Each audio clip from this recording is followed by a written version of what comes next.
Assalamualaikum warahmatullahi wabarakatuh. Kami dari kelas 12 TKJ 2 ingin mempresentasikan tentang DSL. Berikut anggota kelompok saya. Yang pertama, Ibnu Rozak Mauli Ahmad. Yang kedua, Donuraka Aji Pamungkas. Yang ketiga, Evan Abdurrafi. Yang keempat, Syauki Afifur Rahman. Yang kelima, San Andra Arsafin.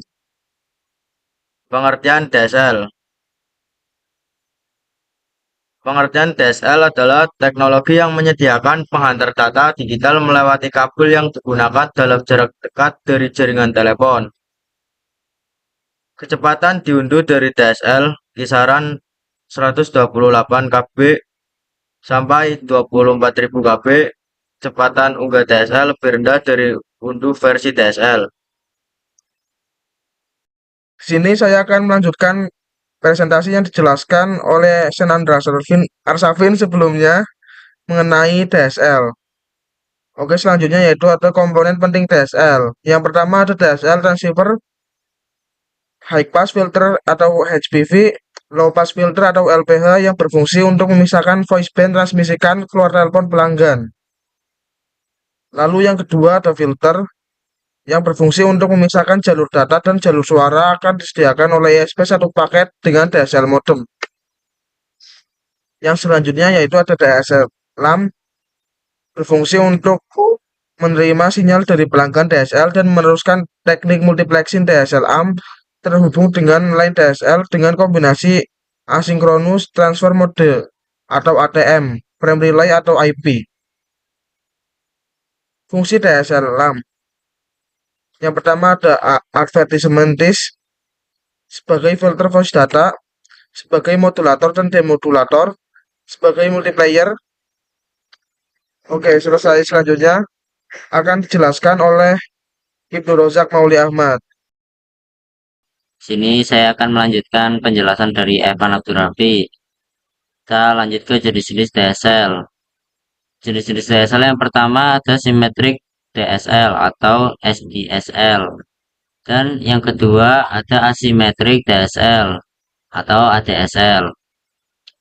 Oke, pengertian dari symmetric DSL, jenis DSL yang membagi frekuensi upstream dan downstream secara merata, memberikan kecepatan yang sama untuk mengubah serta mengunduh transfer data koneksi, menyediakan 2 Mbps. Upstream dan downstream bisa digunakan oleh organisasi kecil. Yang kedua, penjelasan dari asymmetric DSL, menyediakan rentang frekuensi yang lebih luas untuk transfer downstream beberapa kali lebih luas. Dan cepat koneksi ADSL dapat mengeluarkan 20 Mbps downstream dan 1,5 Mbps upstream, karena sebagian besar pengguna mengunduh lebih banyak daripada mengunggah. Oke, sini penjelasan saya sudah selesai dan akan dilanjut oleh Syauki Afifur Rahman. Saya Syauki Abdul Rahman. Di sini saya akan melanjutkan penjelasan yang tadi disampaikan oleh Ibnu. Cara kerja DSL. Modem DSL menerima sinyal melalui saluran telepon, kemudian mengubah secara digital untuk digunakan data transfer secara wireless atau melalui kabel Ethernet. Assalamualaikum warahmatullahi wabarakatuh. Kali ini saya atas nama Donur Kasih Mukas akan melanjutkan presentasi yang tadi sebelumnya telah disampaikan oleh Syauki Afifur Rahman, yaitu tentang kelebihan DSL. Yang pertama, dapat digunakan internet dan melakukan panggilan telepon secara bersamaan. Yang kedua, kecepatan yang ditawarkan lebih baik daripada internet dial-up. Yang ketiga, memiliki beberapa paket harga untuk dipilih tergantung kecepatan yang kita butuhkan atau yang dapat kita terima. Kekurangan DSL. Yang pertama, transmisi data tidak akan bekerja sebaik penerimaan data. Yang kedua, koneksi DSL bekerja lebih baik apabila lokasi pengguna dekat dengan kantor pusat DSL. Yang ketiga, semakin jauh semakin lemah sinyalnya. Sekian penjelasan dari kami tentang DSL. Kita akan lanjut ke bagian konfigurasi DSL. Saya tutup. Wassalamualaikum warahmatullahi wabarakatuh. Assalamualaikum warahmatullahi wabarakatuh. Saya Ibnu Rozak Mulia Ahmad dari kelas 12 TKJ 2 ingin melakukan konfigurasi DSL. Yang pertama kita akan masukkan server. Cocok. Yang kedua kita masukkan cloud. Jika sudah cloud, kita lanjut masukkan ke modem. Jika sudah modem, kita masukkan switch yang 2960. Jika sudah semua, kita masukkan 4 PC. Jika sudah, kita masukkan satu modem lagi dan satu switch. Teng, teng, teng, teng.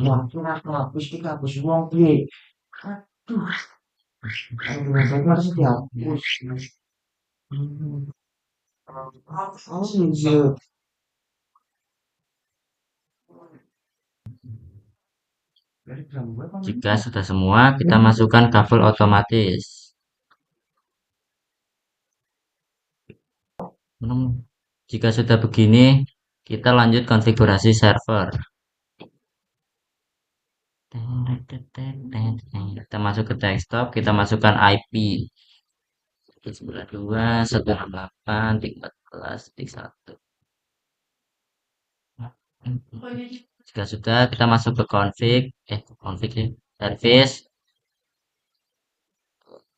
di ACP, kita on kan servisnya, lalu kita ubah ini menjadi 2 dan ini 254.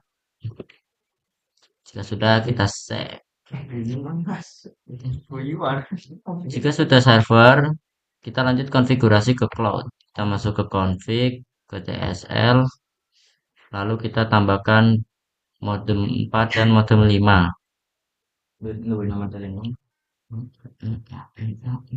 Jika sudah konfigurasi cloud, kita akan membagikan IP statik dari masing-masing PC. IP THCP maksudnya. Jika sudah seperti ini, maka berhasil. Kita lakukan ke semua PC. Nah, jika sudah semua, kita lakukan pengetesan mengirim pesan dari server ke PC. One, two,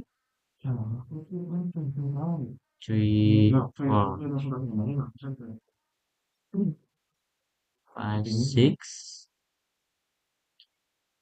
6.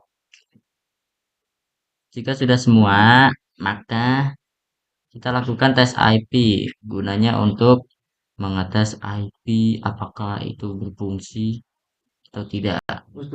Kita tes IP dari PC 2. Ping 192.